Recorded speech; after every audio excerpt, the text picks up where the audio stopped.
नमस्कार दोस्तों, एक्सेलेंट 2.0 में आपका स्वागत करता हूं मैं धीरज कुमार। तो दोस्तों आज हम बात करने वाले कक्षा 10वीं की मैथमेटिक्स को लेकर। जैसा कि इसमें हम चैप्टर 13 अर्थात पृष्ठीय क्षेत्रफल एवं आयतन को लेकर बात कर रहे हैं और इसमें हम मित्र अभी स्टार्ट ही किए हुए हैं 13.1 एक्सरसाइज के क्वेश्चनों को लेकर। जैसा कि इसमें हम कुछ क्वेश्चन प्रश्न नंबर शायद मैंने 4 तक कर लिया है, तो प्रश्न नंबर 4 तक के क्वेश्चनों को मित्र हमारे द्वारा बताया जा चुका है और जो कि एक्सेलेंट 2.0 पर ये जो भी 4 क्वेश्चन है वो मित्र अपलोड भी कर दिया गया है। तो चलिए आज हम प्रश्न नंबर 5 को लेकर बात करना चाहेंगे और यहां से देखते हैं प्रश्न नंबर 5 में दिया क्या जा रहा है मित्र। तो प्रश्न नंबर 5 में दिया जा रहा है कि कोई एक बर्तन है जो कि एक खोखले अर्धगोले के आकार का है। एक है बर्तन क्या और उस बर्तन के ऊपर जो भी बताया जा रहा है एक खोखला बर्तन है और उसका जो आकार है अर्धगोले के आकार का है, जिसके ऊपर एक खोखला बेलन जो है वो अध्यारोपित है। अर्धगोले का व्यास जो कि दिया जा रहा है 14 सेंटीमीटर और इस बर्तन की जो टोटल ऊंचाई है वो 13 सेंटीमीटर दी जा रही है। और इस बर्तन का हमें क्या ज्ञात करना है, तो आंतरिक पृष्ठीय क्षेत्रफल को ज्ञात करके दिखाना होगा। तो चले मित्र हम यहाँ पर आंतरिक पृष्ठीय क्षेत्रफल को लेकर बात करें तो किस प्रकार से हम लोग क्वेश्चन को करेंगे। तो जैसा कि प्रश्न में कहा गया कि हमारे पास एक बर्तन है और जो बर्तन की आकार है मित्र वो बताया जा रहा कि यहां से एक अर्धगोले के आकार का, तो ये अर्धगोले का आकार का ये बर्तन रहा और इसके ऊपर एक बेलन जो कि इस प्रकार से बताया जा रहा अध्यारोपित है। और थोड़ा सा फिगर को इधर से बेहतर बना देते हैं मित्र। तो यहां पर ये जो है अर्धगोला बताया जा रहा है और इस अर्धगोले के ऊपर जो है वो इस प्रकार से एक बेलन क्या है अध्यारोपित है। एक बेलन जो है मित्र इस प्रकार से अध्यारोपित है और इसके बाद ये बताया जा रहा कि जो बेलन है और बेलन का जो आधार है ये आधार इस अर्धगोले के आधार को देखा जाए दोनों का आधार लगभग उभयनिष्ठ है। इनकी जो त्रिज्याएं दी जा रही मित्र वो आपको दिया जा रहा है कितना 7 सेंटीमीटर दिया जा रहा है और इसके बाद बताया जा रहा कि इस खिलौने की जो टोटल ऊंचाई है वो आपको 13 सेंटीमीटर के बराबर है। यहां जो इनकी ऊंचाई टोटल ऊंचाई बताई जा रही वो कितने हैं, तो 13 सेंटीमीटर के बराबर है। और इसके बाद मित्र यहां से अर्धगोला जो बताया जा रहा अर्धगोले की जो व्यास है वो 14 सेंटीमीटर है और त्रिज्या की बात करें तो 7 सेंटीमीटर होगा। अगर एक बात करें त्रिज्या को लेकर ये 7 सेंटीमीटर है तो ये भी 7 सेंटीमीटर ही आपको मिलेगा। अब यहां से ये आधार का व्यास और इस आधार का व्यास होगा वो सेम होगा, अर्थात यहां देखा जा जो आधार यहां पर है वही आधार यहां भी है। अगर त्रिज्या ये 7 सेंटीमीटर है तो ये भी 7 सेंटीमीटर, ये टोटल जो ऊंचाई है वो 13 सेंटीमीटर है।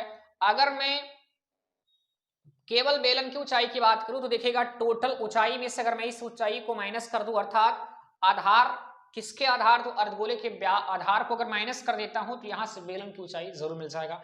तो आइए हम लोग समझते हैं सबसे पहले प्रश्न में दिया क्या जा रहा है। तो यहां सबसे पहले हेडिंग जो मैं देता हूं वो है क्या दिया है और दिया वाली हेडिंग में यह होना चाहिए मित्र कि हमको प्रश्न में क्या क्या गिवन है। तो गिवन यह है कि हमारे पास जो अर्धगोला है, अर्धगोले का जो व्यास है, अर्धगोले का जो व्यास है मित्र वो दिया जा रहा है कितना, व्यास को हम लोग डी से प्रदर्शित करते हैं, दिया जा रहा 14 सेंटीमीटर। अगर हम त्रिज्या की बात करें तो d/2 मिलेगा और d की वैल्यू जो है 14/2 करेंगे तो यहां से इनको कैंसिल करेंगे तो क्या मिलेगा 7 सेंटीमीटर जो कि r की वैल्यू मिलेगी। इसके बाद यहां देखा गया कि संपूर्ण जो ऊंचाई है वो किसकी संपूर्ण ऊंचाई, तो बर्तन की लिख सकते हैं मित्र कि बर्तन की जो संपूर्ण ऊंचाई है, यहां संपूर्ण जो ऊंचाई दी जा रही मित्र वो बताया जाए कितना, तो यहां संपूर्ण ऊंचाई दी जा रही 13 सेंटीमीटर।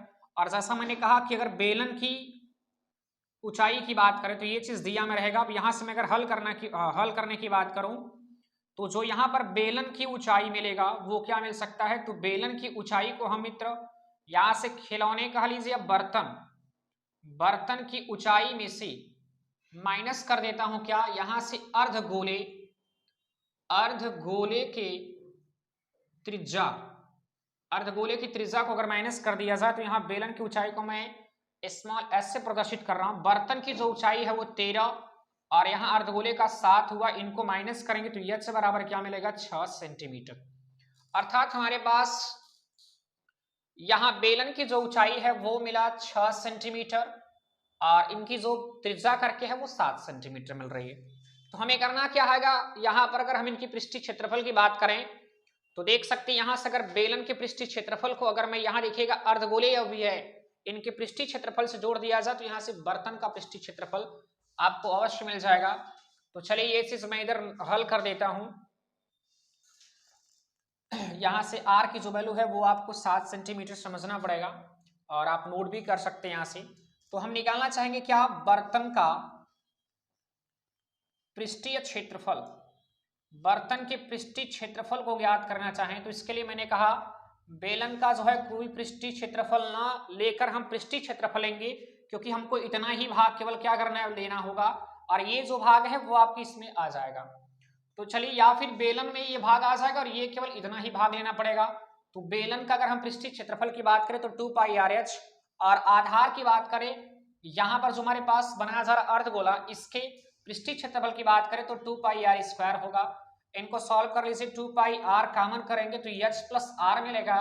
पहले पुट कर दीजिए 2 और पाई का मान 22/7 और r का मान जैसा कि भी देखा गया 7 मिला था और h की वैल्यू 6 और यहाँ r की वैल्यू की बात करेंगे 7 मिलेगा। इनको देखिए कैंसिल भी कर सकते हैं और 22 गुना 44 गुणे यहाँ देख सकते हो 7 6 13, इनको आप गुणा कर सकते हैं तो 13 चौका 52 और हासिल आपका 5 मिला, 13 चौका 52 और आपके हासिल जो 5 है 52 और 5 कितना मिला 57, ये सेमी स्क्वायर मिल चुका है। तो ये प्रश्न नंबर आपका कौन सा, प्रश्न नंबर 5 करके है। तो प्रश्न नंबर 5 के बाद प्रश्न नंबर 6 ज्योमेट्री के क्वेश्चन में अगले वीडियो में देखना चाहूंगा। तो आज के लिए इतना ही, मिलते हैं पुनः कल इसी समय। Thank you.